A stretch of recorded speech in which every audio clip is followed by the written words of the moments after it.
right, good morning, everybody. Today is Friday, May 23rd, 2014, and this is Before the First Cup with Jules, Lady Pipple, and Dory on UCY.TV. Good morning, happy Friday, everybody. Good morning. Hi, how are you? All right.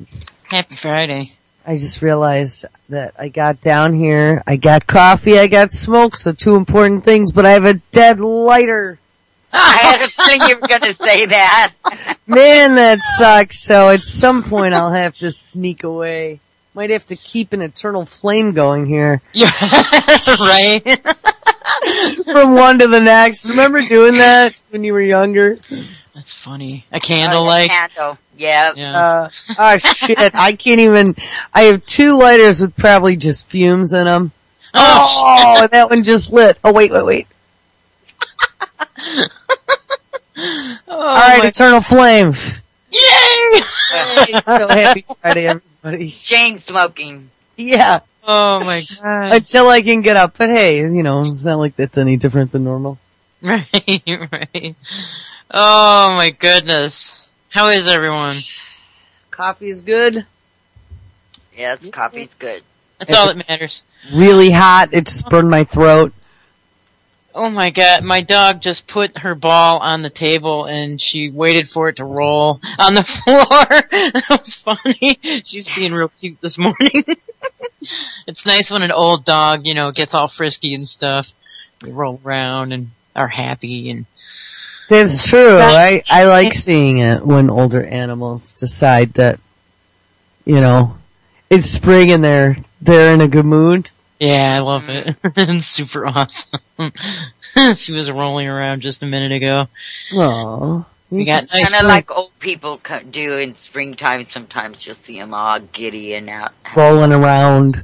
Yeah, Guys, I have the perfect freaking segue to that. I've got the perfect freaking segue to that. I got an article all waiting right here talking about grandmas. Can I read it? I was actually going to talk about cats and Barbies and take the segue again somewhere, but we'll come back. Yeah, we'll come back to that because this is perfect, talking about the older folks. Here's a growing gun trend. More grandmas are packing heat. Which is awesome. Yeah. Alright. Wait, Lone Ranger. No, wait. Down, down, down, down, down, down, down, down, down, down. It's awesome. I used to watch that all the time. I did too. We love the horses, man. Oh my god. Alright. More people than ever are now carrying guns, and some local gun ranges say that one of the fastest growing groups to get a firearm is one that you would expect the least. Sharon Mather's typical day is spent with her husband Bob and their granddaughter Allie. They quilt. They quilt, garden, and feed the chickens housed in their Lake County backyard.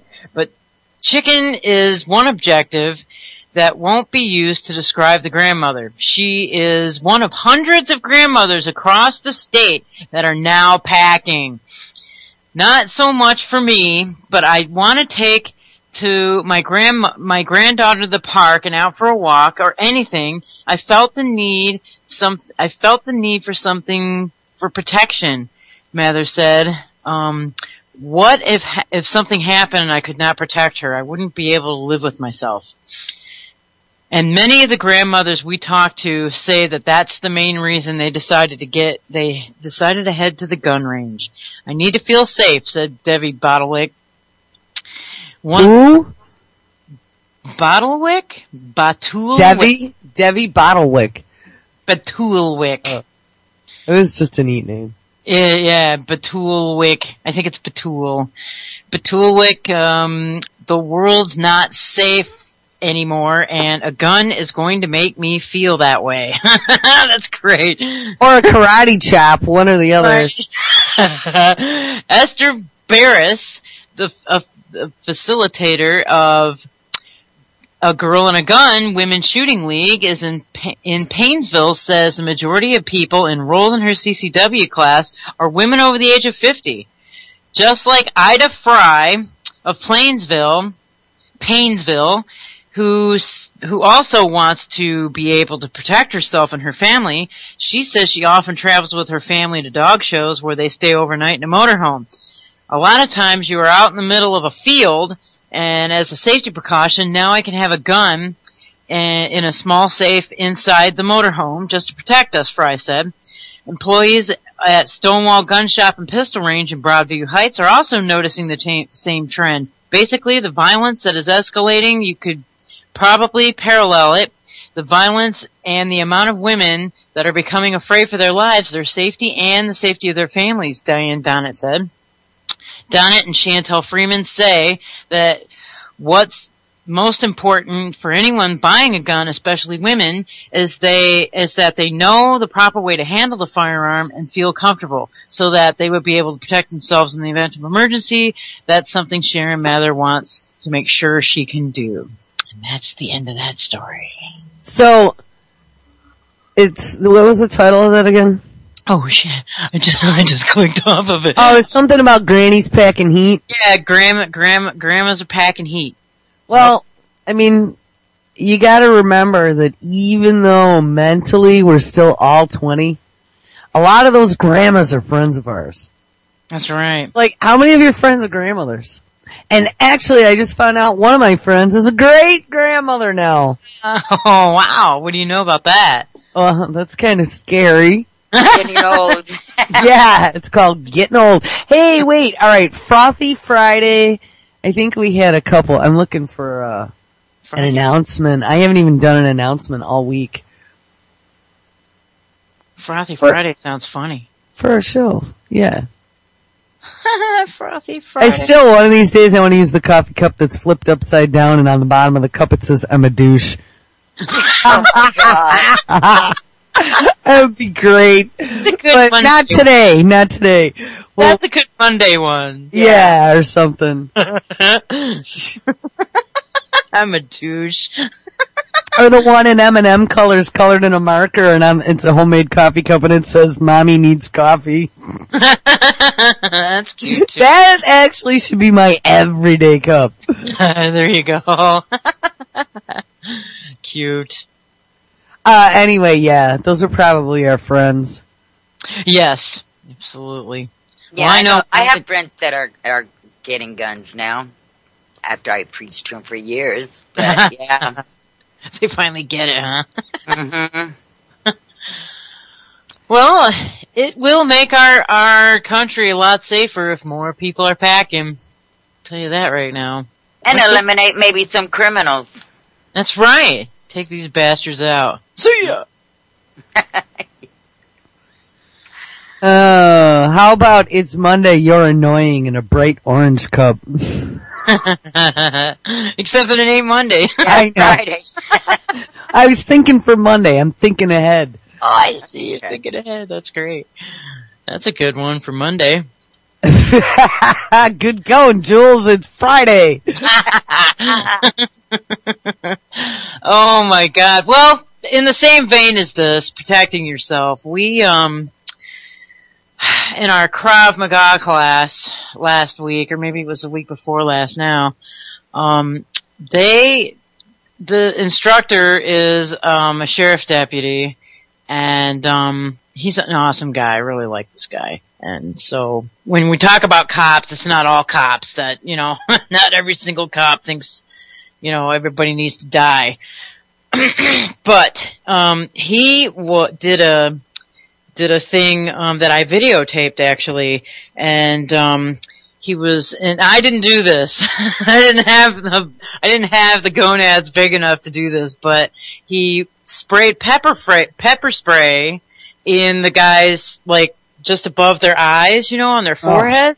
That's horrible. And they had to fight through that, so we had to give them, we had to, come at them with knives and a bat and, fists and a gun, and they had to disarm us. And, although I was videotaping it, like I said, but I would have done it if it had just been straight pepper spray in that thing, but there was also, it was the cop version. They have CS gas plus the pepper spray. So that was pretty hardcore. I didn't want to go down that road, you know. But all the guys that got sprayed did a great job. I mean, nobody like was swearing. Nobody like said, "Oh, I can't do this." They all like, you know, kind of got through it, even though there was, you know, tears and snot just pouring out of their face. They kept going and they kept fighting through it, even through the surprise attacks. Well, I've mentioned before how my rocket scientist boyfriend in college thought it would be really freaking funny if he took the gallon jug, I don't know, it wasn't a gallon, but it was one of those huge jugs of mace. You've seen them, right? Those big ones, like a fire extinguisher size. God. My aunt had given me that for Christmas. I live by myself in the city, you know, so it was a good idea. But my boyfriend thought it was really funny while we were all drunk New Year's Eve. Heidi was there. My friend Jim, who was, my boyfriend's roommate, he was the one who became I don't know what Jim is now. I think he does cancer research, but he was a meteorologist and then a paleontologist and then a physicist and then who knows, you know, they never knew what they wanted, but they were all my engineering friends, so we were all drinking and those two dumbasses were trying to see what the physics would be of standing on your head and chugging a beer. We were doing science experiments and then John, my boyfriend, thought it'd be really freaking funny to grab the fire extinguisher sized mace and spray it into the air at the ceiling. Oh, no. Oh, yes. It incapacitated every single one of us. It was, of course, December 31st, and in Buffalo it's cold that time of year. And, we ended up opening every window. I remember we're hanging our heads out, gasping for air, like, gagging, puke, choke, coughing. Have you ever done that? And I remember I grabbed my cat Oliver and I rushed him into the bedroom and I closed the door and opened the window all the way. And, we used that as the catalyst to decide we were all going to walk down to the subway and go downtown. Which, needless to say, I mean, they were pretty wasted, but when I drink, I have one, maybe two, and then I need to find a bed somewhere because I'm crashing. And I should have never have left. So, we get to the subway, and, I remember sitting in the front seat and realizing I was sitting on top of the heater. So, after large amounts of alcohol, sitting on top of a heater is probably the last thing I want to do. We get all the way downtown, and I remember my parents were going to be down there, so that was like the reason why I would have just stayed. But everyone's like, "Come on, let's go see if we can find your family." So we get downtown at Parks. The doors open. I'm the first one out with like my arms flailing out of the way. And as soon as I come out the door, I'm like, bleh! So they're like, "Oh, that's cool, Jules." So they get me to the bar. Now my friend Mel that I mentioned yesterday, the one who turned me on to the fact that her husband had allergies for years and maybe I should go get tested. Right. Sickness. Well, Mel and her husband had bought a bar downtown, and it was actually the very first alternative, quote unquote, bar down in that whole Chippewa section in downtown Buffalo. It used to just be Hookerville down there, but it turned into it's actually the hot spot now. When you go to Buffalo, that whole area is the hot spot. It's pretty swanky down there now. That's awesome. But back in those days, it was still hookers and burned out buildings. So we get down there and my dad has the one booth in front of the big leaded glass window in the front window, you know, like old school bar, you know, that has the big window in front with the booth in front of it. Yeah, those are cool. All of our stuff's packed there. Well, apparently I spent the rest of the entire New Year's Eve after we got there with my face pressed against that glass. Passed out to the street for New Year's Eve. So the lesson in that story is don't squirt pepper spray inside, and it's not a joke. Because that could be you. That's right. People probably, like, thank God there was no internet back in those days, because people could have gotten pictures of me with my face melted on the glass, posted them, or passed out on the subway over the heat box. Oh. That was a horrible story. I never let John forget that. Oh, I my would never have left the house. That was all his fault. That's funny, actually. Oh, it's fond memories and they're over. Never to be relived again. 25 years later. Yeah. Oh my gosh. I'm like the old lady telling stories now. Here, I think this is the one we're going to use. Coffee, because I can count the number of hours I slept last night on one hand. Oh, there you go. I don't know. That's not too Friday, so I might have to save that one for another day. That one has to be used. Yes, that's a good one. It's a very good one. I was up sick puking half the night last night too. Well, I wasn't. I mean, 25 years ago I was, but you were? Yeah, I don't know. I made the mistake of working. I just ate breakfast yesterday and then I went right to work after the show. And then, I didn't eat anything until and I just was jamming at work. I just had to get this done. I didn't even stop to usually I graze a little bit while I'm working, but I just went straight through and then I started, when I was done, I got a headache and I'm like, man, maybe I should go eat. So I ate some fast freaking food. I ate a case of and then I came home and I went to bed at 8:30 and I was just up puking until 1 in the morning. It sucked. It's fast food. Yeah. Well, that top of the headache. I thought that the food would, cause the headache was just starting to come on. So I was still in Ann Arbor and there's a lot of good restaurants down there and I ate the wrong thing, I guess. I don't know. It was not good. But my body wanted that out of my system. Expel the demon. That's right. It did too, man. Woo. But you feel better this morning, right? Much better. I feel like a new person. Oh, that's good. Yup. As long as it's not the shampoos or anything that you're using that maybe you're allergic to or there's insecticide on. Think about that. Oh, right. Well, I use all the Calben products. I love that stuff. I've been using it for years. That is just, I use the shampoo for my body soap. It's so good. I meant for the dogs. Oh, for the dogs. Oh! Yeah, that's different. Yeah, because I tried to use gloves at first because of all the toxic crap that's in those shampoos. You definitely should use gloves or something. But it's really difficult to get the grease out of some of the coats without feeling it with your hands and feeling if all the soap's out. So it didn't work out. But if there's a dog that gets that medicated soap or flea shampoo, yeah, I am definitely wearing gloves. So I don't even care. And there more dogs are going to start needing that flea crap coming up too. So, but I don't know. My sister might have to freaking close at the end of the month. Not this month, but next month. Because she's not getting a whole lot of, customers. Uh-oh. Yep, so I don't know. You know what they do here? Actually, that I see all over is they do a mobile groomer.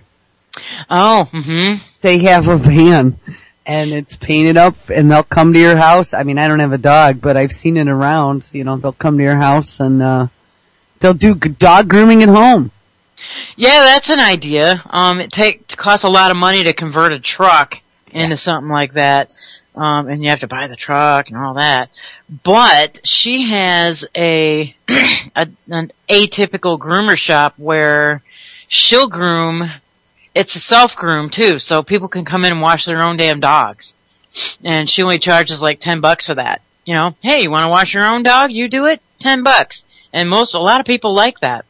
Well, there you go. Like when you pull into the car wash and they got the do your own, drop in a quarter. Yeah. Yeah. And some shops, when they do the self-groom, will charge extra for, she'll charge $5 extra for her to do the nails, but, they'll charge extra for you to use their equipment, and she doesn't do that. You know what I mean? She just says straight up $10. You can use everything in here, including the nail clippers if you want to do them yourself.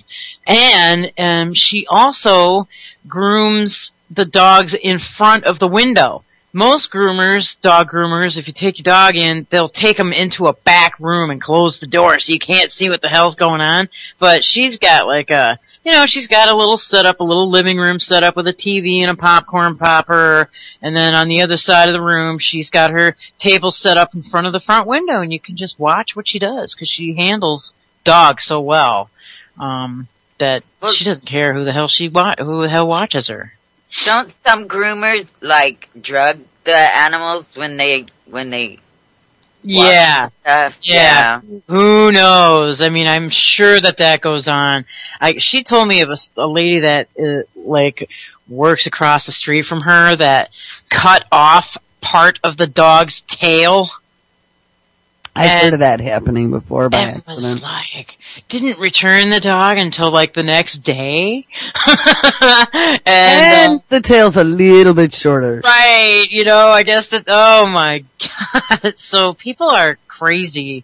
And, she showed me this is you pull the ears back and there's parts of the ear that are double, at the base. There's an extra flap of skin usually on a dog's ear, and people shave that sucker off sometimes. And, oh my god, there's all these flaps and stuff you have to watch when you're a dog groomer. It's crazy. I just don't want to hurt any dogs, man, so I'm kind of content with washing them. Well, I'm not even sure. I don't have a segue for that. I don't either. But weren't you going to talk about Ken and Barbie? Yeah, but I'm 23 minutes of talking about nothing is enough. We've been just kind of, I have about 6 weeks of news I'm behind now, and I have no idea even where to start. Well, how's this? There's a new virus spreading in the Caribbean. Yeah? Yeah, it says painful and rapid spread of new virus in the Caribbean. Wow, it's kind of extensive, but, I'll start reading it. Want me to start? Whatever. I was Michiu Kaku was posting news about some harp facility yesterday, which I thought was weird. Hey, go for Michiu Kaku was posting it on Facebook. Michiu Kaku posted it on first time I've ever seen a post from him. That's weird. Yeah, go ahead. Go ahead. You could talk about the virus if you want. Well, I'll just skim this a little bit. The Dominican Republic, they suffer searing headaches, a burning fever, and so much pain in their joints they can barely walk or use their hands. It's like having a terrible flu combined with an abrupt case of arthritis. Hospitals and clinics throughout the Caribbean are seeing thousands of people with the same symptoms. Symptoms of a virus with a long and unfamiliar name. It's unnamed yet. That has been spread rapidly by mosquitoes across the islands after first locally transmitted case confirmed in December. Ooh, that's not good.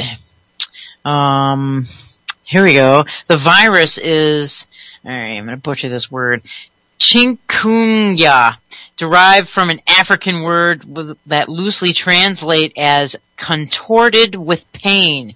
Oh, nice. People encountering it in the Caribbean for the first time say the description is fitting. While the virus is rarely fatal, it is extremely debilitating. Alright. Let's see. The outbreak of the virus has long made people miserable in Africa and Asia, but it's not fatal, so I think we can move on. As long as it's not fatal, whatever.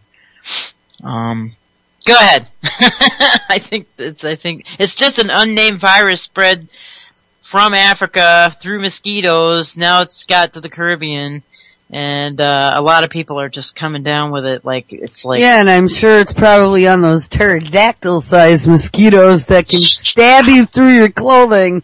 Yeah. Remember that? Yes, I absolutely remember that. That eat the indigenous mosquitoes, and hey, but those guys don't carry disease. No. Right.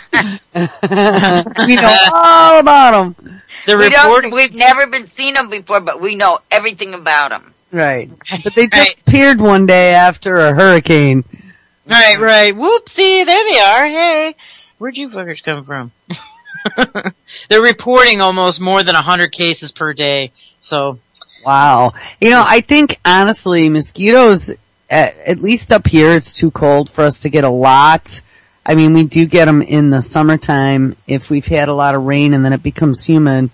But mosquitoes, I think, are going to become a very serious issue in the more humid, hot regions. I mean, look at all the diseases that could be spread already by mosquitoes, and now there's, and they're like drug delivery devices. Small and annoying, and they could get through the smallest hole in a screen. Yeah. Oh, yeah. Could you imagine if they just, that whole Lyme's disease story, we've heard a few things now, people saying that it's, after I talked about it that one day, who do we have on next saying that it was all a load of shit? Do you remember that? Yeah. And I talked about Plum Island, and I'd gone through that whole thing, or did we watch a clip then, that right after that? Operation Paperclip was was a bunch of shit, and so was Plum Island, and blah, blah, blah. Honestly, I believe all that, and I've found, documentation I had mentioned in research over Fukushima, and, in them doing experiments over cities about the whole mosquito thing and loading them up with limes. That was true. That was how I found out about, and I told that story about my mother and everything that happened after we went camping up at Thousand Islands, and that's where they released them. And it was like attack of the mosquitoes. The second dust came, you had to go inside. You were covered head to toe. Oh my God, that's horrible. Yeah, it was horrible, and mosquitoes are horrible. And I really think that they did do something. So I wouldn't put it past them, though. They're looking at ways to, making us sick is a great way, but something that's more virulent, like, Ebola, which I still haven't seen anything. I haven't looked, though, in the last couple days. But like MERS, we saw MERS then, that ramped up. There were a few more deaths. Now it's gone. And that was after they put out like 3 videos saying how easily now it's spread, and we're not sure exactly how it's spread, because now we have a 3rd case in the United States, and yes, he did sit on the plane with the guy that was infected in Indiana, and this new guy is in Illinois, by the way. So we have a Florida, an Indiana, and an Illinois. We don't know how it spread because he was sitting with him, but it wasn't really intimate contact. And if you remember in the beginning, they said you could even have sex with somebody with MERS and not get it. Do you remember? Yes. Yeah, I think it sounds like an experiment. All these, because they come and then they go and then they just like disappear. Mm-hmm. I think it is too. And eventually, at some point, they're going to come up with the perfect mix. But in the meantime, we have all been conditioned now. But what I see, and I don't really want to get into this today, I'm not in the mindset, but all that crazy DNA vaccine stuff that I was talking about yesterday or the day before, maybe I was just ranting in chat, that is how they're going to get us all to try that shit. True. All of it. We're going to be begging for the cures. Everybody's dying. Right. Of something that has a 90% mortality rate.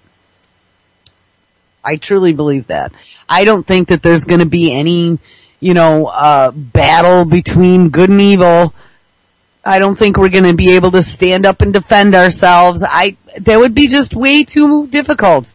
Right. All it would take is one good dose of some pathogen that takes out the large majority of people, and there's no fight. We'll be begging for them to help us. That's right.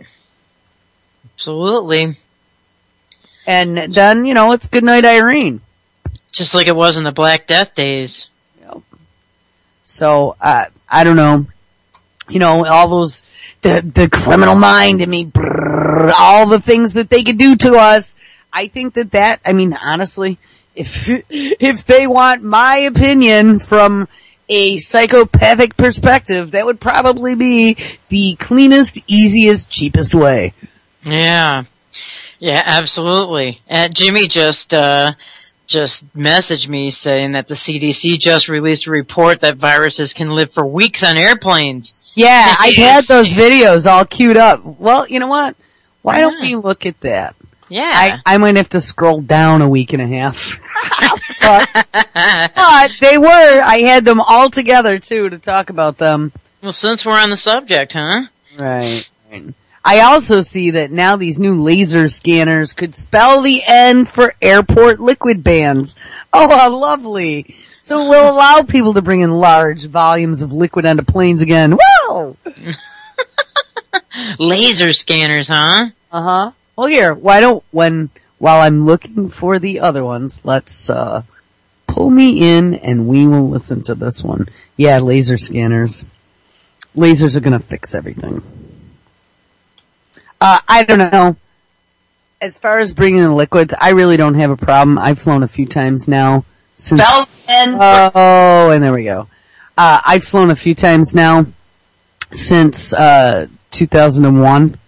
Which, remember, I hadn't flown up until last year. I had not flown since 1999 to 2000. So it had been a long time. I had not had to experience the TSA at all. I've never experienced those bastards. You know, I mean, honestly, it wasn't as bad as some of the horribleness you've seen online. You know, there were a couple videos that I've seen that just make my blood boil. But I did get the special treatment, the triple pat down in a private room type thing. Oh, that's right. I remember That's when I left. Yeah, at 6:00 in the morning from Rochester, like where all the terrorists live. Right. In a snowstorm, no less. Oh, jeez. Yeah, that was awesome. All right, here, laser scanner could spell the end for airport liquid ban. Taking baby food through airport security is a major headache for parents travelling with young children. But now there's a potential solution. The Insight 100 scanner, which can analyse liquids within 5 seconds without the need to open containers. The scanner is on trial in 65 European airports, including here at Bristol, and its developers believe it could help end the 8-year global travel restrictions on liquids. Designed by Cobalt Light Systems, the Insight 100 uses an improved version of conventional Raman spectroscopy laser detection, says Security Vice President Ken Mann. The problem has been historically you would need line of sight to the item you're looking at or the material you're trying to analyse. With our technique, spatially offset Raman spectroscopy, we can go through barriers, be they plastic or glass, coloured glass, cardboard, various materials, and we can see what's inside without having to open them. The device screens liquids, aerosols and gels and can be used alone or in conjunction with X-ray machines. We shine a laser at the bottle and analyse the light that's coming back, compare that with a spectrum and a library of threat materials. If it's a threat, then we alarm. If it's not, it's not. It's very, very specific, so we have a very, very high level of detection and almost no false alarms. In initial trials, false detection rates were 0.5%. And Airport Security Officer Lauren Inglis says it's easy to use. You just put the liquid into the machine, close the door, and then in a few seconds, it will clear. Hand luggage restrictions on liquids were introduced globally in 2006, after plots to detonate liquid explosives on board international airliners were uncovered. Pending European regulations envisage that emerging technologies will allow airports to end the ban by 2016. Bristol Airport's head of security, Chris Ware, believes this machine could be the answer, and says his passengers are already reaping the benefits. Before the Cobalt Insight 100 came in, passengers, particularly families, young families travelling through, parents were required to actually test and taste in our presence 50% of the liquids, the baby food that they were travelling through. This process allows us to keep the product pristine, so that the mothers and the families travelling together are confident that their baby food is actually fit for purpose during the journey.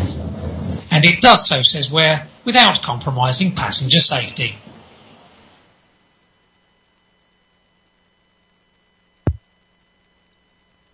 That's interesting. I'm wondering, how do they know that passing a laser through like baby formula is going to be safe for the baby to ingest? Do we know any of that? Is anybody there? I'm here, yeah. Oh, very nice. I mean, how do we know that whatever, if it's a bottle of water or whatever, how do we know that that's safe? Well, typically, low power lasers are safe. I don't know what they have running in that thing. I don't think lasers really change the chemical properties of things. But again, we're just all guinea pigs. Because I don't think they really test, 20 years from now they'll be like, oh, holy shit, remember those lasers we used to run through stuff at the airport? Ha! Right.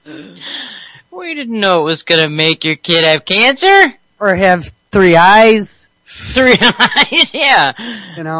So, you're who right. knows? I guess it's, right now they don't, they put the stuff through the x-rays. I would almost rather have a laser shoot through my stuff than have it all x-rayed. Yeah, me too. That's true.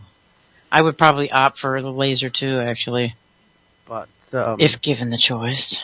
I don't know. This could be some sort of heliospheric laser that then, breaks bonds in DNA. Who the hell knows? All sponsored by Chertoff.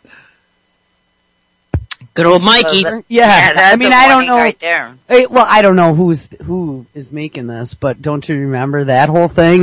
He had all those scanners that then they were like, oh yeah, well, they might not be too good for you. And weren't they the nude ones? Were those the nude scanners? Yeah. Yes. So, I don't know, whatever. And he had them more, they were all ordered like before they found the bomb in the guy's shoe, or wasn't that the one or was it the Christmas bomb, or one of the two? Or the underwear bomber? Yeah. I don't know. I don't remember which one, but yeah, it was all before that. They were ready to rock and roll. Mm-hmm. It was the underwear bomber that caused that catalyst to happen. Which I just heard about him, actually. There was a story, which maybe we'll get to later, talking about, again, they're talking about killing Americans with drones. I think it was, Rand Paul came out and tried to, do another filibuster, but it was really short this time, apparently. The last one, I guess. I don't know. I don't really trust him to begin with, so I don't care what he does. It doesn't make me want to vote for him at all. But he was doing a shorter filibuster this time, trying to push them to release the documentation for the authorization of killing Americans with drones. And he started talking about your civil liberties and the infringement on them. And one of the things that he discussed was the underwear bomber as related to Anwar al-Awlaki. Now, did you know about that? Like, apparently Anwar al-Awlaki supposedly helped this guy. That's what they said. And I thought the underwear bomber was set up by the CIA. But wasn't Anwar al-Awlaki also at the White House, like, before they drone bombed him? Yeah. Yeah, he was. Dinner? Yeah. So, who what? I don't know. Exactly. We'll hear that. That's somewhere in the stream here. Alright, so I found some of those videos. There were 2 or 3 of them. And this was something I wanted to set up yesterday to talk about, is all these pandemics, right? We had those trainings back 6-7 years ago, 8 years ago. Actually, it was before birth, so maybe 9 years ago now. And that's what they trained us for. We went through that 8-week class, and it was about how to extricate people and do, triage and, set bones with bra slings and things of that nature. Right. But after the fact, then we all went back to our respective communities, and if your community had a program and they were interested, you could, join them if they wanted you to. My community had a program, and it was for pandemic preparedness. And apparently, so do most of the communities in the United States. And the federal government had everybody, and it's like once a year, I think they're required to do this, but they have people assigned to all the different roles. They have, large scale diagrams showing how to get people in and out from your town to get them medications. If there is a pandemic, this is something that they have had plans for at least the last 8 or 9 years. I could tell you for certain. So why is that? I was just thinking about that the other day. Why is that? So they've been talking about this for a long time, but back in our time it was anthrax. They kept getting worried about anthrax. Wasn't necessarily a pandemic, but it was, if a lot of people got sick from some bioterror agent, and how would we medicate them all? Right? Right. But they've all trained for that. They have large databases of people who are trained and who are considered quote unquote first responders or first responder support that they can call up in the event of an emergency. Why is that all? I mean, I guess it's something since 9/11 that they've been very concerned about. They have biosensors now with this, these thin film. I mean, everything is, you can make transistors so freaking small now. It's just like a piece of TFT film, makes up an LCD screen that they can detect all kinds of different substances. They can pretty much taste and smell. And I mean, we even know about smart dust they can do that with. So no big deal. They can detect with their, what do they call it? 360 degree awareness technology, which is all this police state shit that they got everywhere, New York City and Seattle in particular, I'm thinking of, and I'm sure they have one in Chicago too, where they can detect, not only see and hear everyone walking around and everything going on, but they know what's in the air. You know what I mean? They're doing real-time assessments. So, when it comes to pandemic, we've had a few false starts now since 9/11. Remember, we had the swine flu that didn't quite turn out, but we've talked about that a bunch of times. By declaring the state of emergency, Obama was allowed to open the door and start the fast track around the FDA for approval for things that were never approved here, such as squalene adjuvant, right? It was in that flu vaccine. So now with these new DNA vaccines that they've been working on, and they're still not released as far as we know, but they've been working on them, where the mRNA will go in and actually reprogram your cells. So instead of having a traditional immunity to something, whether you be exposed or you be injected with something that gives you exposure, this actually goes in and reprograms your cell to be immune to it natively without having to be exposed to it. Now, I don't know about you, but I don't want anyone in reprogramming any of my genes. I don't care what it is. I don't care how horrible the disease is. Maybe I'll get myself an ultraviolet air purifier and some heavy duty N95 masks. I don't know, but you're not injecting me with that shit. But as they're ramping this up, so then we have Ebola, which we've said is now just disappeared and dropped off the map. It was like breaking containment. Oh my God, the worst we've ever seen. And then in 2 weeks, it just vanishes and they're like, oh yeah, it's under control. Right. Not keeping numbers anymore. Yeah. And then just disappears. But MERS, in the meantime, MERS starts coming. Now Ebola with a 90% mortality rate, MERS with a 30%, yet MERS becomes the headline then.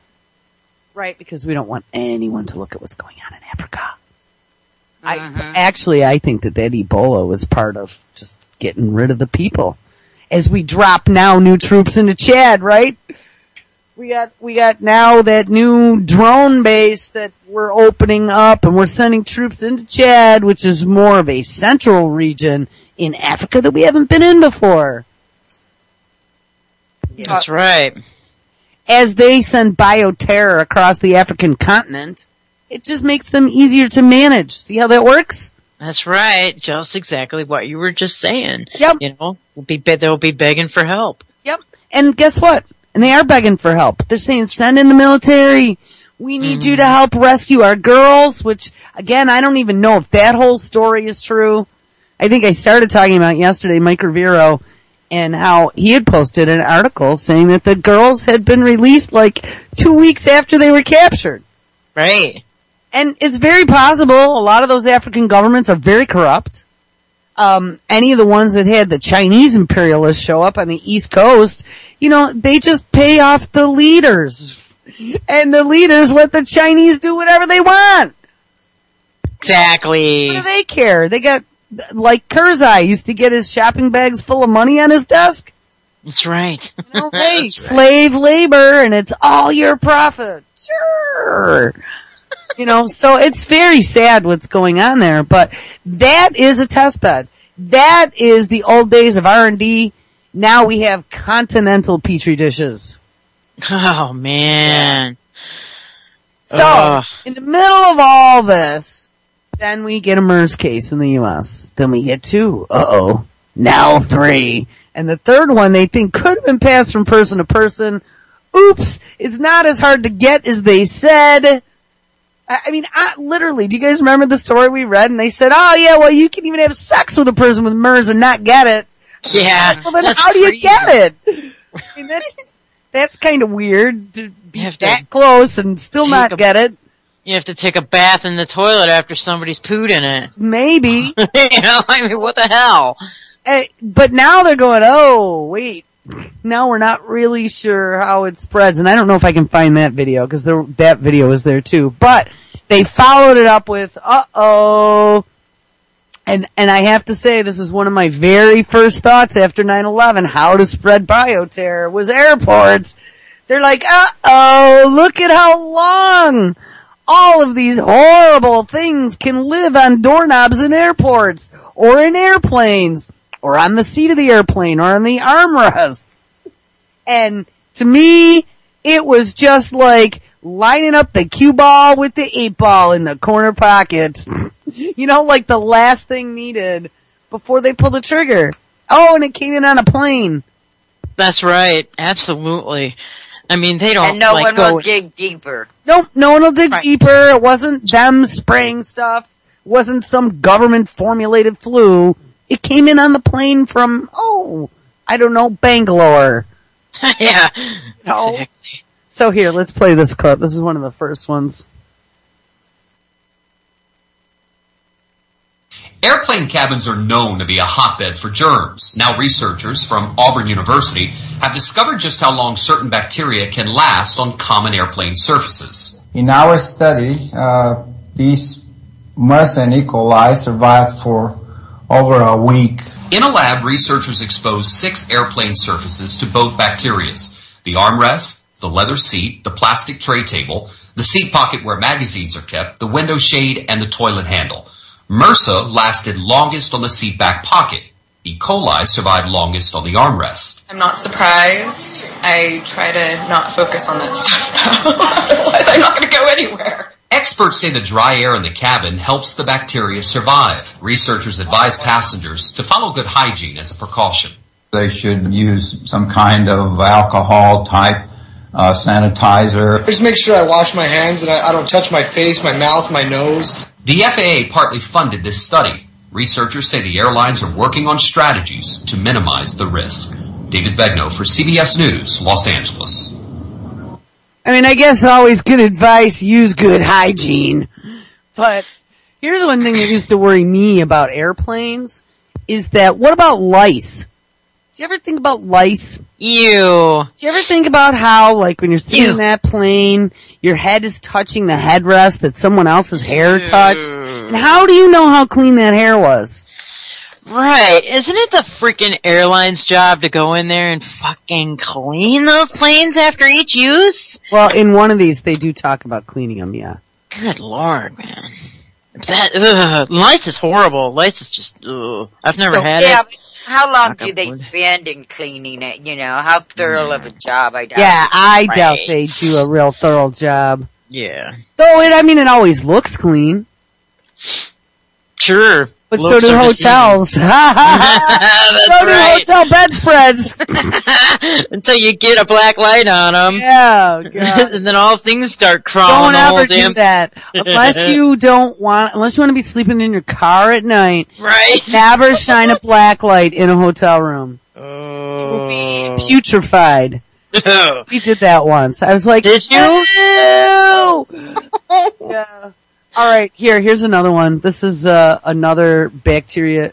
This is not the one I just played. Wait. Oh, I guess no, this is not the one I played. This is another one. Maybe. No, that is the one. Hold on. They were all in a row. I made the mistake of scrolling while I was talking, and that's always a big mistake when I'm weeks behind. You know why? Why? Because I lose what they get lost in the 800 stories we never listened to. Oh well, I lost them all now. Oh! That sucks. Well, let that be a warning to you. So I think that's why they did that. There were a whole bunch of stories that same day, like all the networks. You know how it is too with the propaganda machine.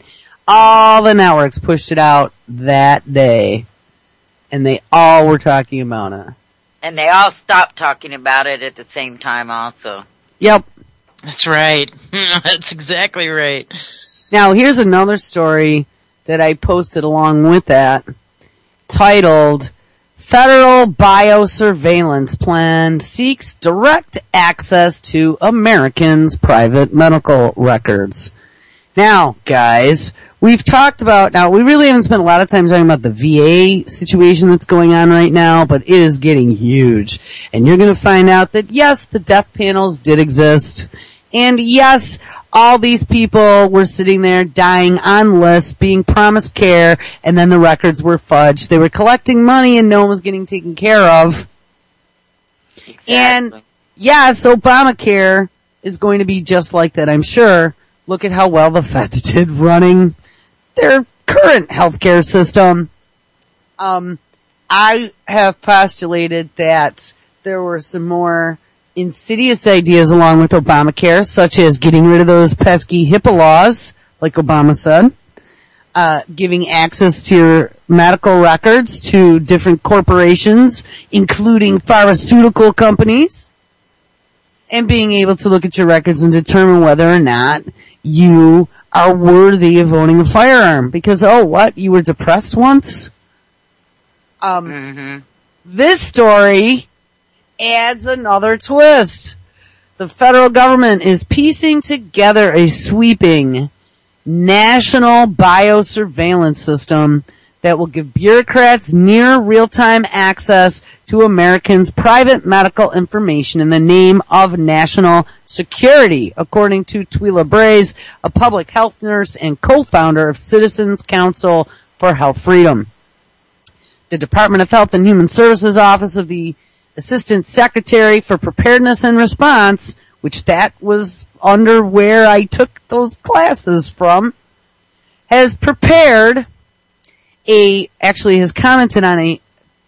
seeking public comment on a 52-page draft of the proposed, quote, National Health Security Strategy for 2015 to 2018. The deadline for comment was 2 days ago, 5 p.m., May 21st. The health situational awareness includes biosurveillance and other health and non-health inputs, i.e. lab diagnostics, health service utilization, active intelligence, and supply chain information, as well as systems and processes for effective communication among responders and critical health resource monitoring and allocation. But Braze, this nurse, warns that the National Health Security Strategy proposal would allow the federal government to monitor an individual's behavior before, during, and after any government-defined health incident, quote unquote, which could be anything from a local outbreak of the flu to a terrorist anthrax attack. Hey, look at that! It's very broad, and it doesn't seem to have any limits, except they say something about, properly protecting the data. But from our perspective, if the government gets access to this kind of data and is allowed to do research with the data, then our privacy has already been compromised. Hey guys, that's exactly what I've been telling you. We will be the new R&D. There won't have to be R&D budgets for corporations anymore, because they'll just be watching what we eat and then what diseases we get. Oh, look, you had some of that GMO corn and you have an arm growing out of the top of your head now, and so do 100 other people. All right, guys, let's change that corn formulation. Yeah, the Obamacare that just keeps on giving, huh? Yep. Health freedom, baby. Health freedom is right. And did you guys see White House quietly changes Obamacare law again? Sets wheels in motion for insurance company bailouts. No, that is in the list here. Oh, okay. Yeah. Go ahead. Yeah, I wanted to finish the story first, and then we can go on to Obamacare if you want. I'd like to tie that right into the debacle that is going on with the VA care, because I think that this is all related. People, substandard health care is in your future. Okay. The government has already said that our data is their data for their purposes of national security. And it is very clear to us that the government is moving toward real-time access, toward close collaboration of government and doctors for ready access to the electronic medical records, and then to conduct research and analysis. Guys, everything I've been saying. Everything. I couldn't believe that somebody actually put it into an article, especially a nurse, the co-founder of the Citizens Council for Health Freedom. Right. Absolutely. And there it all is in black and white. And I mean, it is this whole electronic health records. Once they get you into a database, they could sell a subscription, $29.95 a month per American, to any corporation who wants to get their hands on that data. What does it matter? Now, well, cause look, it's just metadata. We're not giving them your name. Right? Metadata. It's just metadata. Yeah. What's wrong with that? Alright, she says, quote, I don't think they've ever mentioned the word merging, but this is a very close connection, and they want this between public health, which is government, and clinical health, which is your doctor's office and the hospital, for whatever disease they chose to have reported. Braze noted that the information collected by the government will be, quote unquote, all encompassing and include what our health status is, whether we exercise, how often we get a cold, what kind of medications we're taking. They're also looking at the climate, the economic condition of the country, as all being a part of this national health security strategy. In other words, anything and everything could become a health threat by the government standards. So yes, we have an economic downturn in Michigan. Oh, well that could cause malaria to outbreak. Who knows, right? And turn that into a national emergency to then give access to your records again, I guess. Exactly. According to the draft proposal, the NHSS, which is this National Health, whatever it was, security strategy, will create a, quote, health situational awareness, unquote, by collecting, aggregating, and processing data from both traditional and non-traditional sources, such as social media, and from various government and non-governmental stakeholders. Decision makers will have the capability to visualize and manipulate data from many sources to create an operational picture suited to the specific situation and decisions before them. Did she just say that they're just going to take your health records and toss them in with your social media accounts and everything else about you for them to then visualize and manipulate your data?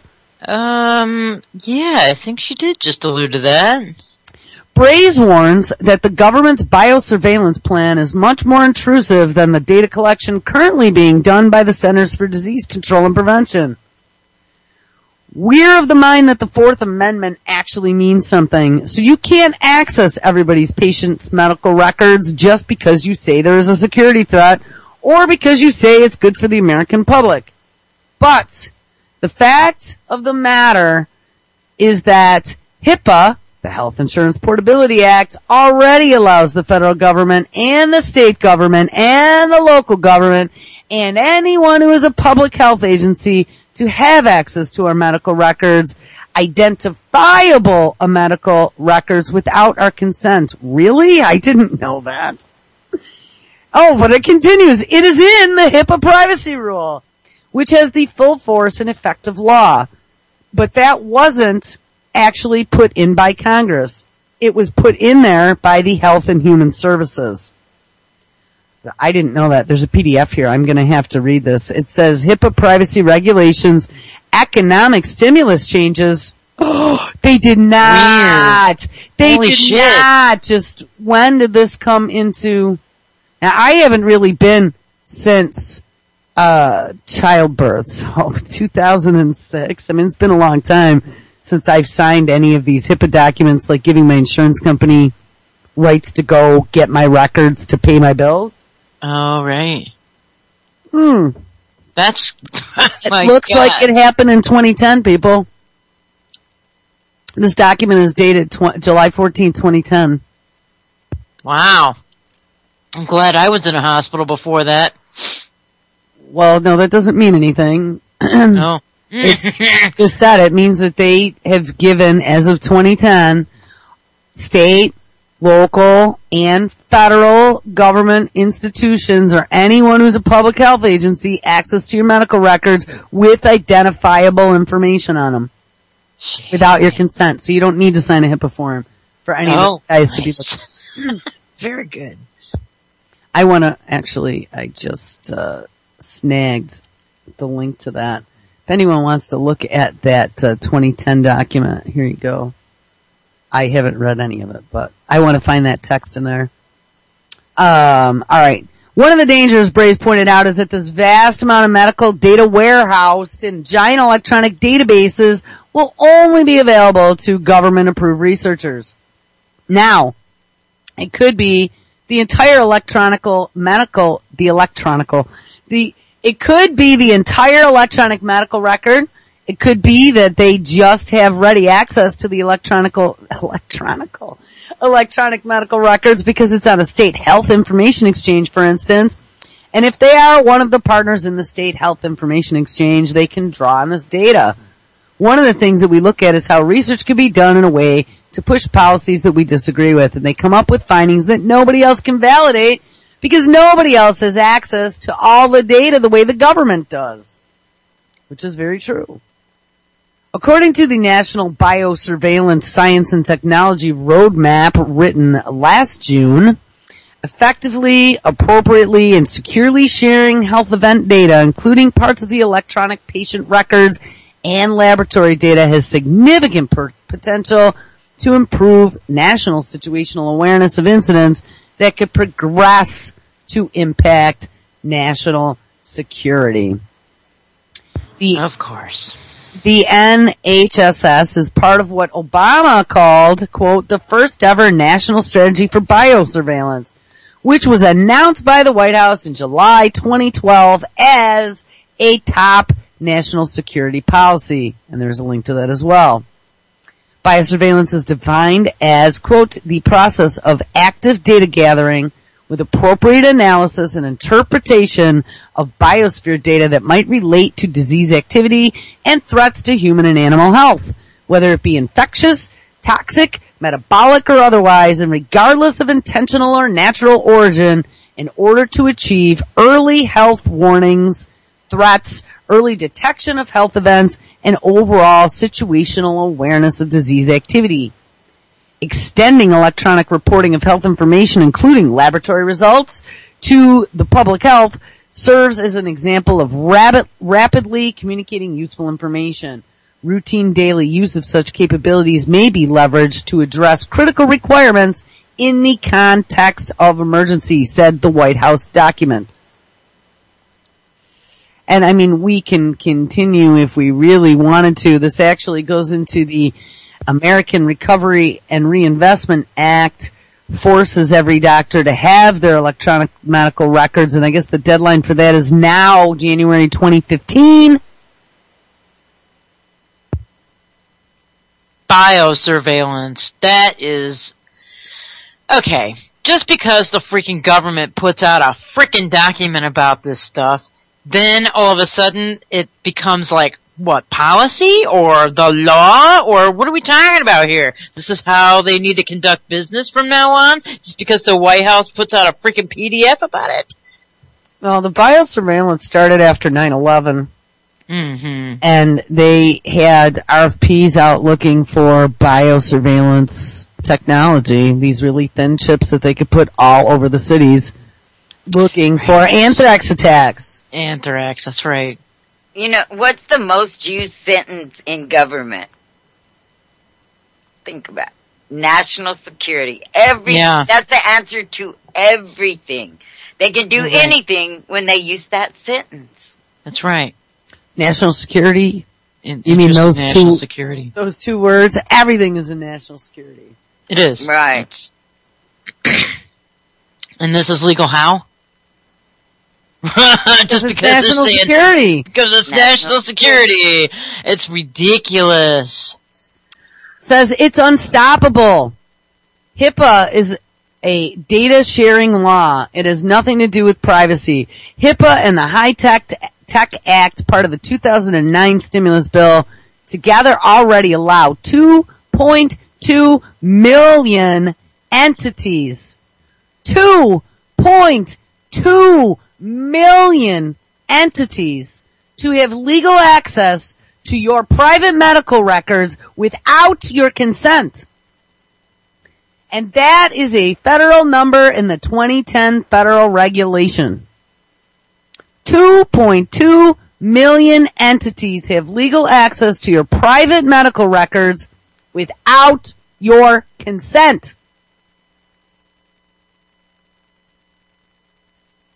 Now think about that. Anything you've ever said to your doctor in confidence is not private. You got pharmaceutical companies. I mean, it doesn't say here who those entities are. Oh, wait, but it's a hyperlink. Maybe it will. Oh, here's the proposed privacy changes. Oh, how nice. No. Healthcare entities, business associates. The number of healthcare entities and business associates with access to patients' healthcare information under the new HIPAA privacy rule. Business associates, which with an asterisk next to it, says according to HHS, which is the Health and Human Services, examples of business associates include third-party administrators or pharmacy benefit managers for health plans, claims processing or billing companies, transcription companies, and persons who perform legal, actuarial, accounting, management, or administrative services for covered entities, and who require access to protected health information. So like I said, like any of the insurance companies, and apparently anyone is associated with them. How nice. That's a ton of people that's got access, let me tell you right now. Off the bat, that's 1,500,000 people. Yes. Yeah. Because you say companies, that means anyone within the company. Yep. Also, freaking janitor's getting there, you know? Well, hey, yeah, you might if he, prove he needs access. Offices of MDs, DOs, I'm not really sure what a DO office is, mental health practitioners, dentists, PTs, OTs, so physical and occupational therapists. I'm not sure what an ST is. And an audiologist, so someone you're having some ear therapy with, I guess. Durable medical equipment suppliers, pharmacies, nursing facilities, home health services, outpatient care centers, medical diagnostic and imaging services, ambulatory care services, hospitals, including general medical and surgical, psychiatric, substance abuse, and other specialty, third-party administrators working on behalf of other covered health plans, and your health insurance carriers. Under nursing facilities, there was a double asterisk, includes nursing care facilities, residential mental retardation facilities, residential mental health and substance abuse facilities, community care facilities for the elderly, and continuing care retirement communities.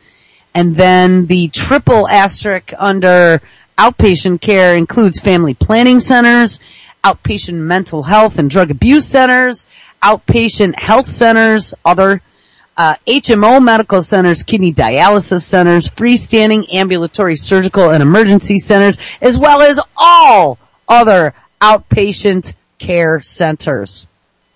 How do you like them apples?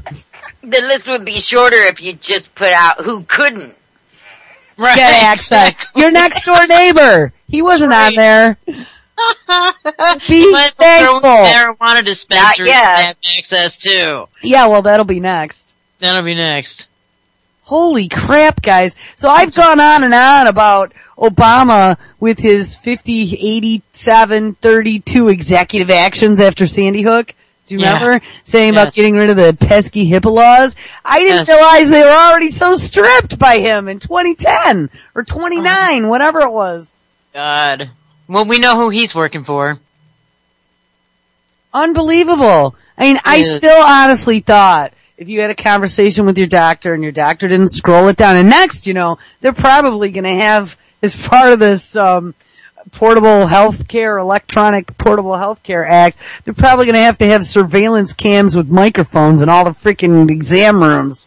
Well, now they have the computer doing it. Remember, doctor comes in with the computer rolled in, and he's not even actually in the room, so everything's recorded. Oh, actually, yeah. If you have one of the RoboDocs, sure. Yep. And then the RoboDoc's going to inject you with a chip that'll monitor your blood pressure and temperature. Or they'll make you buy one of the special toilets. Yeah, exactly. Or it'll be in your pill.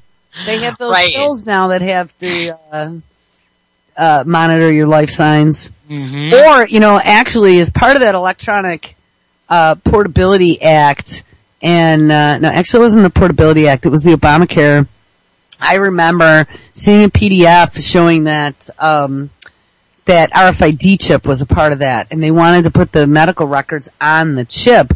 And, I had talked about some investments that I had back in the late teens, early thousands, like in the mid-90s through the end of, till the big crash happened. Right. And, one of them was, a chip surveillance company out of Canada that my cousin hooked me up with. And at the time, they were only tracking taxi cabs. So, I don't know, this was probably like 1997, maybe. They were tracking taxi cabs, and I, of course, if there's one thing I'm good at is like figuring out ways to make cash. I don't know. It's just something that it's in my blood. If I really applied myself, I could probably make all kinds of money. It's just finding the energy to do it, but right. I have this entire index card box called $1 Million Ideas. So the day that I really need $1 million, I guess I'll have to go through that box, but. That's awesome. One of the things, when he showed me that company, I was like, holy shit, do you see where this could go in the future? Alzheimer's patients who get lost and they find them, with exposure, they could put their medic alert bracelet on and track GPS. You could, put it in your kid. So kids that get abducted, I saw all this promise for this tracking technology. Of course, I could not imagine the dystopian future just 10 years would bring from that. Yeah. Oh, a short 10 years at that. Mm-hmm. But yeah, if you take a look at some of the things that they are now doing with that, just with the pills, I wouldn't doubt, and they might not even need, honestly, because there was such an, backlash with people getting the chip, and don't get the chip. That's all I gotta say. And when they were implanting the chips, they were doing studies on back in the mid-90s with implanting GPSable chips. Because of course, there were rich people who wanted to have them put in their kids, right? People that could afford it. And they were finding that the body was forming like this coating around it and it was turning into a cyst. And they weren't sure if they were safe. So they weren't getting the FDA approval at the time. And then I kind of lost track of it all when I got out of not putting money in there. I really didn't pay a lot of attention to it for years. But I don't think now with nanotech and all this other crap that we have and swallowable tokens, Regina Duggan, that they would even have to do that now. Because there's so many other ways for them to get tracking apparatus into your body. Even in your food, it could easily be done. Absolutely. Easy. It's probably already there. It's probably already there in every one of us. Every single one of us. Well, it could be in our spray, in the, what they're spraying in the air. Mm-hmm. I read quite a number of years back now that they've been using nanotech in plastic bottles for, keeping things fresher longer. And they've been putting nanotech into condiments for flavor enhancers. Right. They've been using all kinds of nanotech in different things that we are not aware of. And they don't need to tell us either. That's why they're so vehemently opposed to GMO labeling. Because, you have them label what's in our food. Well, they might have to put other stuff in there too, They might tell us about other things that we are not aware of yet. And don't think that GMO foods don't have some sort of nanotech in them.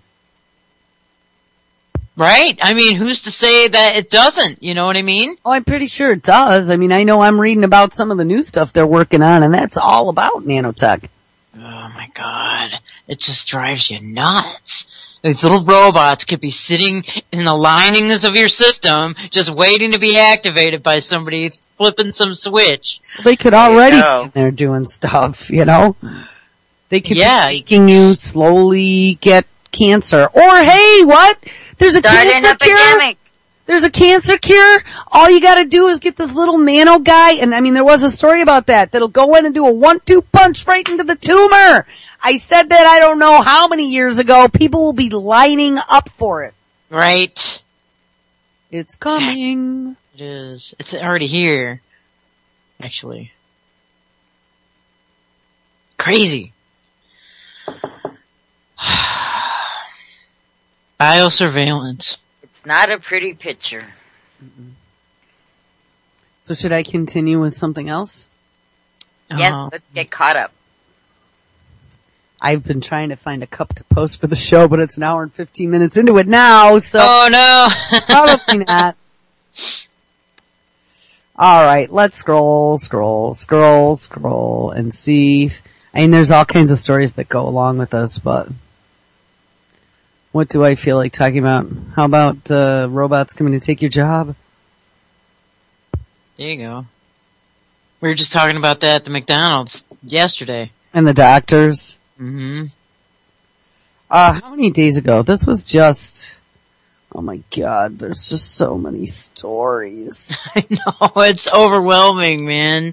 I mean, I just try to keep up with the videos, but I mean, it's really boring if all you do is post videos to every page all day, so I then mix them up with stories, and I have probably, you know, there's 6 or 7 hosts that have their own sites that put out news, so I try to share their stuff, and then I have probably 10 or 15 publications that I visit that aren't our hosts, that are maybe a little more mainstream, and I share that too, but, and actually it's pretty good because a lot of times it supports the videos, so it kind of works out well, but then it just is completely overwhelming.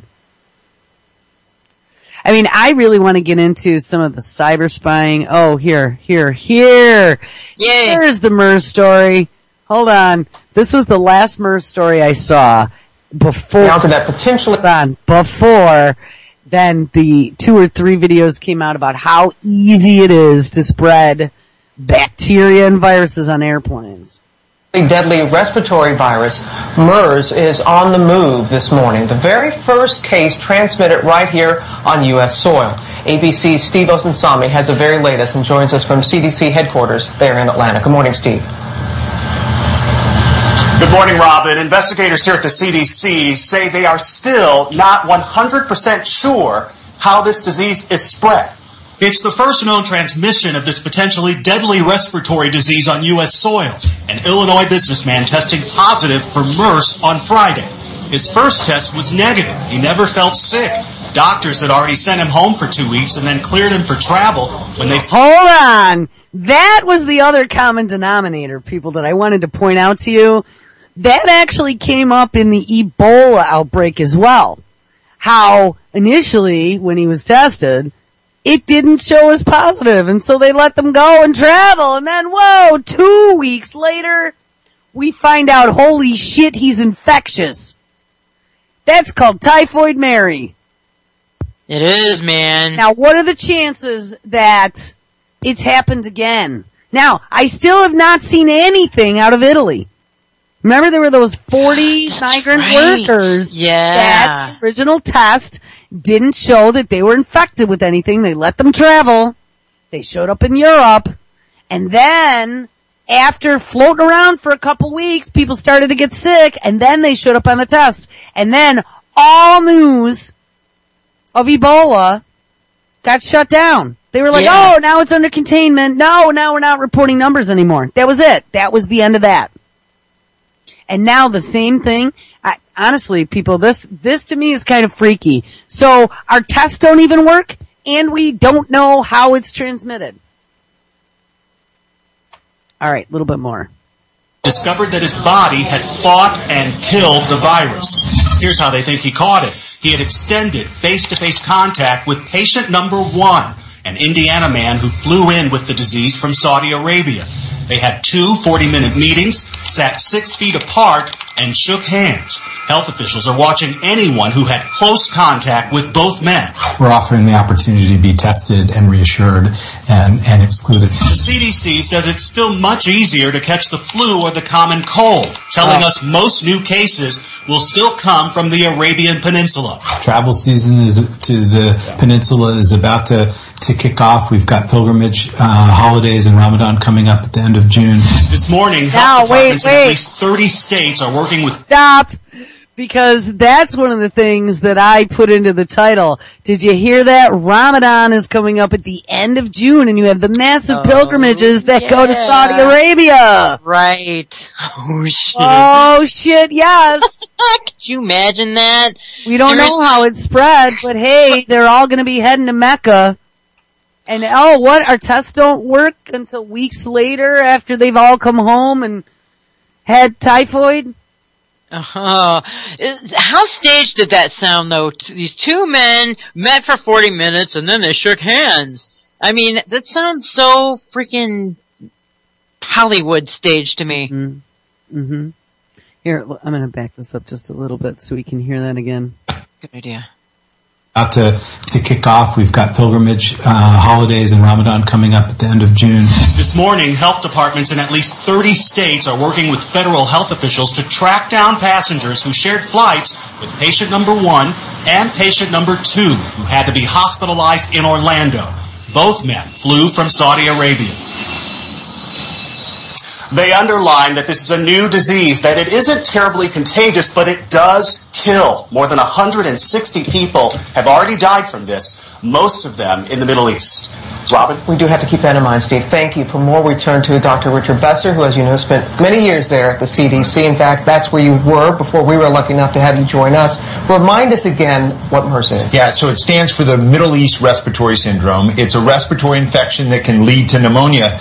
And the concerning thing is that up to a third of people, 30%, can die from this infection. And the concern about it spreading here in the U.S., where's that? Where does that stand? Yeah, I mean, this weekend, it was really a big turn in this investigation. The concerning thing is the person who got the infection only spent 40 minutes with the infected patient. 40 minutes face-to-face and a handshake.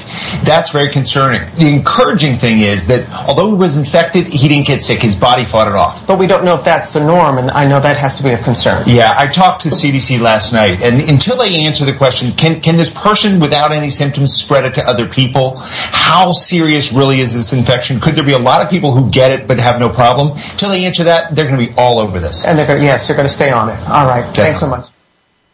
So there you go. I don't know. You know, first of all, it's a new virus.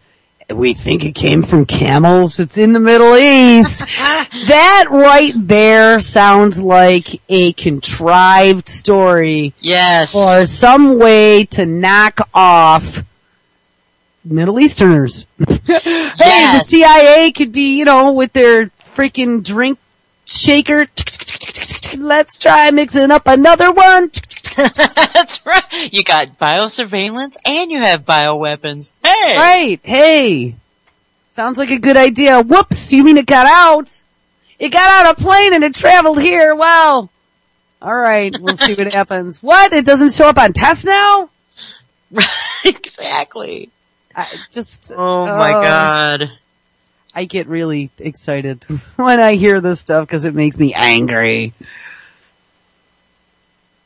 You know, we spend bazillions of dollars on bombing people and all of this technology that we're shelling out on a daily basis, but we can't detect MERS. Yeah, right, exactly. We don't know how it spreads. Right. All these companies have access to your records, yet we can't. Wow. And the first test didn't work? Right. Who made the test? And then, wait, they're right along the lines of that. Hey, in Brazil, there's now an outbreak of dengue fever. Oh. I call it Dengue. I think it's something else. No, it's dengue. With less than a month to go before the kickoff of the FIFA World Cup, Brazilian authorities... And the World Cup, guys, coming to Brazil. Now we have an outbreak. ...have been advised to beef up steps to prevent an outbreak of dengue fever. Scientists have warned that 3 of the Brazilian host cities are at a higher risk of a dengue fever outbreak than the other 9. According to an early warning system, the risk is low in all cup venues, but comparatively greater in Fortaleza, Natal, and Recife. Dengue fever is transmitted by a certain type of mosquito, and there is no vaccine for it. The disease is endemic in Brazil, which is expected to lure hundreds of thousands of football visitors. And again, another one with no vaccine. And I think, isn't dengue spread by mosquitoes? I am pretty sure. If you look at the maps, I went out when I found that story, and if you guys want to see something kind of scary, oops, watch how my mouse works. That's pretty scary. I will drop this in the chat. There is a map there, healthmap.org/Dengag/EN for the English map.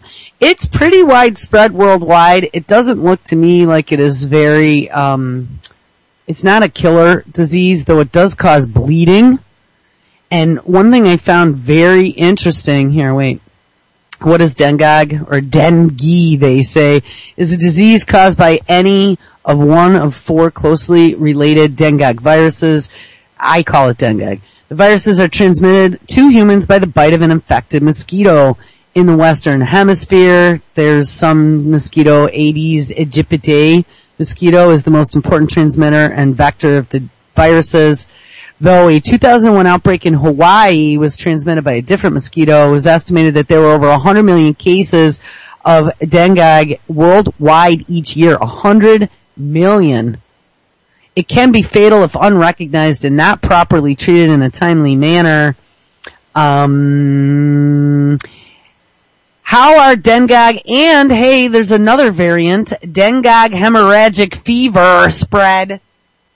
Dengue is transmitted to people by the bite of a Aedes mosquito that is infected with the virus. The mosquito becomes infected when it bites a person who has had the virus in their blood.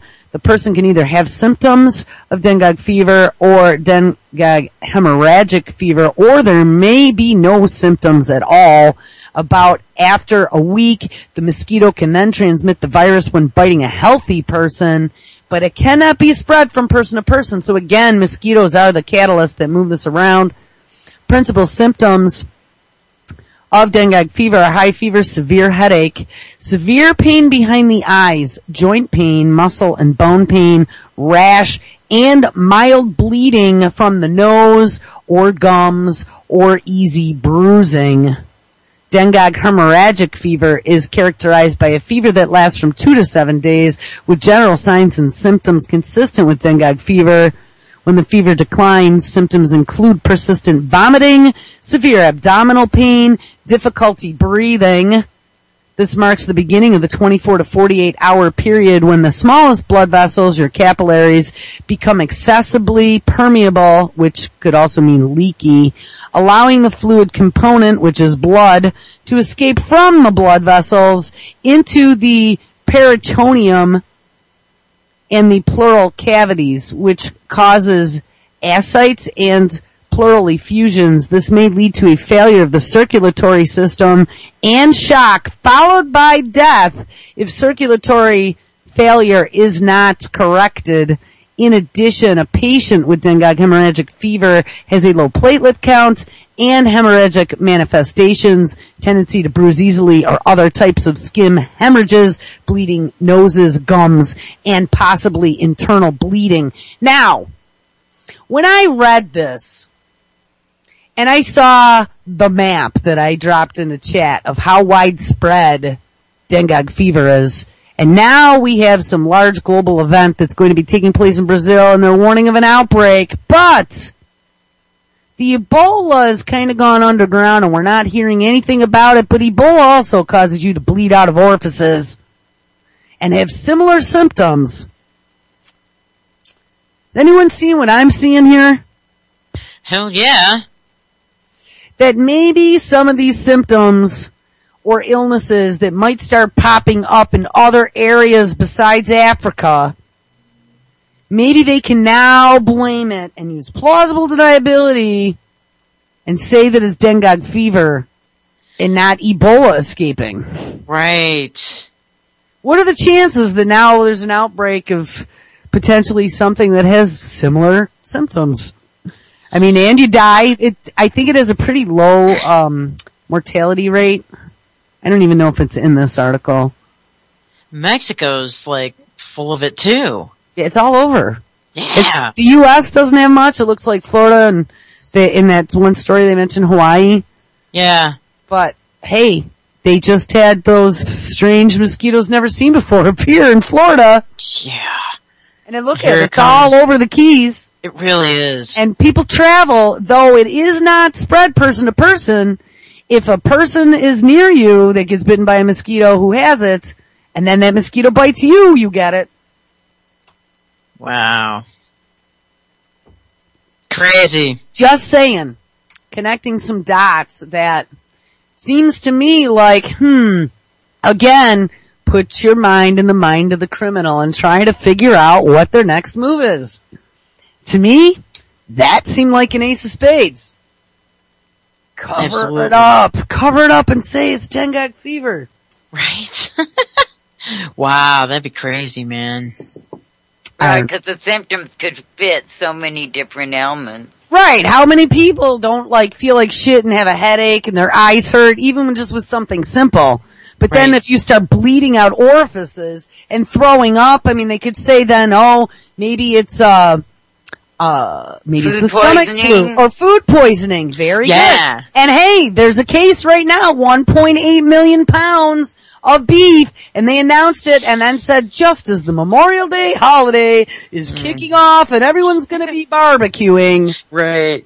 There's this large recall of beef that could be tainted with E. coli. Guess what E. coli makes you do? Vomit and sometimes bleed when you're vomiting. Especially if you vomited a lot and perforate your esophagus or something. Great point. It just sounds like at some point, I mean, cause the news cycles happen, and maybe today the focus is on the Middle East for this week. It might be on Syria. And next week it's on the plane that went missing. Right. And the week after it's on, Britney Spears' new nudie video. But it's every week it's some other focus that they take you on. Well, last week it was all about these weird illnesses and how easily they're spread and oh shit, and now they're gone again. But now it's in the back of your mind and now you're all prepared. Right.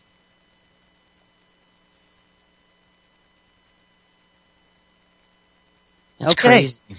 So, I guess last week, Dr. Oz paid a personal visit to the local news station here. They were all asking him about MERS, which I thought was interesting. Yeah, I saw Gupta had come out somewhere and I had something to say. But I'm amazed he isn't dead by now. Yeah, I don't remember what his thing was about either. I don't even remember where I posted him. Here's one more about tracking MERS. Let's see what they have to say. Or not. Maybe my computer has decided finally that MERS virus World Health Chief mulls emergency warning. I don't know. To me, this virus is just so low worry. I don't even see why they're making any of it a deal. I mean, it seems like it's that they have to do. They have to make these non-entities a big deal so that when the big deal comes around, people won't take them seriously. Maybe, yeah. Or people will take it more seriously when something small that they want to escalate comes in, and then they start, playing Oh, remember we told you about, blah, blah, blah. Well, now's the time to get scared. Yeah, that's right. That about- too. They're slowly getting us used to this. The idea of it. Crazy. It's crazy. And there is no seatbelt you can fasten for something like that. Nope.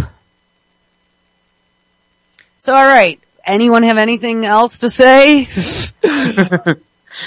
I mean, there's 25 minutes. If you want, I'll just run the rest of the show with something else. Well, let's get caught up. You said a lot. Yeah. You wanted to go over. Yeah, stuff is I'm crazy. still trying to post for the show, but I guess I'll say fuck it at this point. That is, that map is a help. I'm just, cruising through it. Damn dengue map. I don't know. I think it's valid that, they could totally just be distracting us and sidetracking us and with all these things and calling it something else, but whoops, really, here it is. It's this over here. I don't know, you guys. They're masters at this game. And, well, right, they come at us from so many different directions, where do you concentrate on? Exactly. I mean, there's so much. It's information overload. It's, that's what they want to overwhelm everybody's senses, you know what I mean? And get everybody living in fear and keep everybody in fear. Constant fear. We know this. But, I mean, really, the fear is pretty, when you're looking at it, it's pretty viable. Because they're gonna pull something. And they have to pull something to get us into the databases. So they can control every single aspect of our lives. Right down to the cellular level. Yeah, and they're getting closer and closer, I mean, what more do they need? They have access to every aspect of our lives as it is. Yep. It's just, has that place in Utah, have they started using that? Is anybody, I forgot all about that until just right now. The big, that's using 1 million gallons of water a day to keep those computers cool. I didn't see anything about them activating it. No idea. I mean, that just disappeared from the, from, everyone was talking about it. Yeah, the NSA. Everyone was talking about it, and then all of a sudden you didn't hear nothing. I mean, I was just wondering. Well, this is how it works, you know what I mean? They'll talk about it, then they'll shut up about it, and quietly we'll be running. Mm-hmm. The entire time. That's what they do. That's what they do with these viruses. That's what they do with important news. That's what they do with the plane that disappeared, all of it. Yeah. The plane that the former prime minister, is saying that the CIA made disappear. Yeah, exactly. And he came out on one of the mainstream, there was a clip about it. You played it. Well, they're gonna bring it back up when it's needed, they'll discover it or they'll get something when they need another distraction or something, I think. Right. Well, here, the distraction is the hackers, and that was the other thing we were gonna talk about the other day, right? We had this Chinese hacking. Yeah. Now we have this virus that 500,000 computers are all infected with, the FBI says. So look out, because they can compromise anything now. Absolutely. Then the FBI came out and said something about they needed hackers to combat all these Chinese hackers. And there was a story a few weeks before that said that none of the hackers wanted to go work for the NSA. So then the FBI came out and said, well, if we really want hackers, maybe we should relax the 3 years since you smoked pot thing. Right. But then he backpedaled on that yesterday, and he said no, he can't do that. He's reassessing, Oh, okay. That was yesterday. Yeah. And meanwhile, Microsoft's putting has a back door for anyone to get into your computer with every week's update. So, Microsoft is no longer Microsoft. Microsoft is the global control center for cyber patrol. That's in true. bed with every law enforcement agency and every government on the planet. Yep. I still say Windows has a backdoor, and now, I mean, they're changing all the laws to where they don't need no warrants anymore to do anything. So, everybody, they'll all have access to everything on your computer, just like everything on your phone, just like everything. Well, they don't. All the laws now have been passed. In the name of national security, there is no warrant needed for any of that anymore. No. Your phone, even to search your car. Oh, what? You got purple hair? Hey! You look suspicious. Right. And even your smart meter, hey, let's find out if they were really home that night. Let's go read the smart meter, see what utilities were used in their home. I mean, it's everywhere.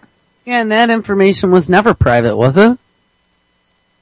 I don't even think the issue came up, but I don't believe it was ever answered as to who has access, because you can go online. It's supposedly, if you have a smart meter, you can go online and see how you're using your energy. So I don't know I don't have one, so I don't know if it's password protected or what, I would think it would be. Oh, here's the other video, the third one, about study shows superbugs can survive on planes. Oh, alright. Superbugs, like the way they word that one? Yeah. Yeah, alright, hold on. Super duper people. One more. One more. Fresh off a plane from Atlanta to Los Angeles. Joining me here, and I'm afraid to hear the answers as we're on planes a tad too often. Tell me, what did researchers find? Brooke, what they found is that these little bugs can survive way longer than a lot of people thought. I mean, I think people think they're little, they must be fragile, they die off. Well, not really. Ooh. So, as you said, I was on a flight last night, crossing the country with this study fresh in my mind. And so I wanted to point out some of the surfaces that the researchers tested. So, for example, you don't usually think of this surface in particular, but window shades, right? You put them up, you put them down. Well, so did the guy who was sitting down there before you and before them. And before them, MRSA can live for 5 days. 5 days on a window shade, and MRSA is the antibiotic-resistant type of bacteria. A leather seat, MRSA can live for 6 days, and a tray table, MRSA can live for 5 days, and a particularly vicious kind of E. coli can live for 3 days. So it's just something that, airlines actually were behind this study, and passengers need to know about it, and just to not freak out, but to keep it in mind. I mean, you often wonder, because you're sitting at the gate, right, and some folks are late coming off the plane before, and you want to get on that plane, places to go, people to see, and so you often think about that little window in between. How much time and how thoroughly are they really cleaning that plane before, you hop on? What, if anything, can we as passengers do about it? It's actually really quite simple. You can carry around some wipes, alcohol-based wipes, and you just rub down those surfaces. So rub down everything near you, like the tray table and the armrest between you and the next person. It's really very, very easy. Now, I want to say that we did reach out to airlines because we were wondering about their cleaning habits, and we heard back from Delta, and they said that they clean all their surfaces thoroughly every day, and they said, we are so interested in, we want to know about what's going on our planes, that we actually gave the Auburn University researchers our, armrests and our tray tables and our window shades so that they could grow this bacteria. So, you have to, give it to them that they actually encouraged and supported this research. They want to know what's going on too. Good for them. And I was just looking in your video wondering what your seatmate was thinking as you're scrubbing down your tray table and everything. I think I'd be thinking, you know what he was thinking, Brooke? What? That's exactly what he was thinking. He asked me if he could borrow some, so yes. I'd be like, what does she know that I don't? Yeah. Yeah, that would make you nervous. Yeah. Well, here's the thing. Now, they're claiming that the planes are clean between each passengers, fill up or whatever. And so you got the airlines wiping everything down. And then you'll have people wiping everything down. So what happens is that kind of over-cleaning creates these superbugs that are freaking antibacterial resistant, and those stupid little alcohol wipes that she's talking about don't work anymore. In fact, it helps probably spread the crap around.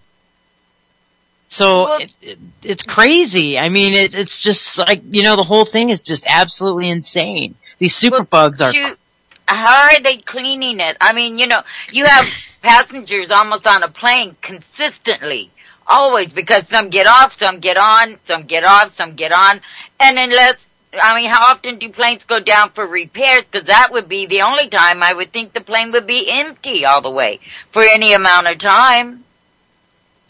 I don't know. I don't know how they do it, I mean, they just sort of explained in that clip a little bit about it, but, hey, I mean, I don't know. What do you think, Jules? I don't know. Freaking nuts, man. Don't know.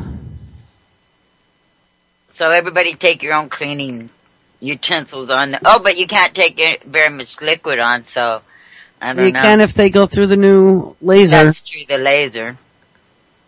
But you probably could take wet wipes. Tell them they're butt wipes. Antiseptic flushable. Yeah, I don't know. The superbug thing is a bad deal. But look at taxis. I mean, you can, not just airplanes. I mean, in a taxi, how many people get in a taxi daily and sit and, buses? Yep. Payphones in New York City back in the 90s, I was told, do not use a payphone because people were getting that flesh-eating virus from them. Yeah. Yeah, so I mean, really, why they only mention airports and stuff, but there's all these other ways of travel that most people use on a daily basis. Well, hospitals, I mean, that's where they live. Scariest. Yeah, I got so sick the last time I was in a hospital, and I caught it from there. Yeah, absolutely. I just spent a lot of time in a hospital, and I was constantly going outside and constantly going in and washing my hands. Makes me nervous, too. There's lots of big bads in the hospital. That's where the biggest, baddest are. Well, that's where your most, whatever you want to call it, the strongest MRSA lives, is where all the drugs are. Yeah. Remember you were talking about those surgical instruments that couldn't be sterilized enough? That was with the prions from the mad cow or CJD, the Creutzfeldt-Jacobs disease, the human variant. Crazy. But that's malformed proteins, so I don't know. I think those you have to either ingest or be cut into. I don't think you can inhale those, but who knows? Yeah, they morph every day. There's new stuff coming out every day. I actually saw there was a Bill Cooper episode about mad cow, and I think I cut it and put it into rotation, but I haven't heard it yet, so I'm pretty interested to hear that one. Cool. Yeah, because that was back from when it all first started, when we had the outbreaks and Bush was in office and all of his buddies owned cattle farms. Right. And, hey, it just, Canada didn't want our meat, and so we made sure that, no down cows are being put into the food supply, except we saw the story back a few weeks ago that, they've been putting cancerous cows into the food supply? How are they doing that? They were just replacing the heads with heads of healthy cattle for the test. Oh my God, isn't that, yeah man, that's messed up. Yeah, and mad cow disease takes 20 to 30 years to affect someone, and it looks somewhat like Alzheimer's, at least for the symptoms. So, yeah. And now there's just so many Alzheimer's cases. I just look at all this and I'm like, bullshit. Right, exactly. I mean, what the hell is the matter with these people? I actually swore off beef for a lot of years after all that. I eat it now because I enjoy beef so much, and I was like, fuck it, 20 years from now, I'll be on the big downslide, and, the way things are going, screw it. Enjoy a big juicy burger now while you can. Right. Before it's $37.50 for a burger. Everything went up. Everything went up by like $1.50, $2 here in beef. And it's gonna, even all food's gonna go up, cause look, we're not producing any in California this year.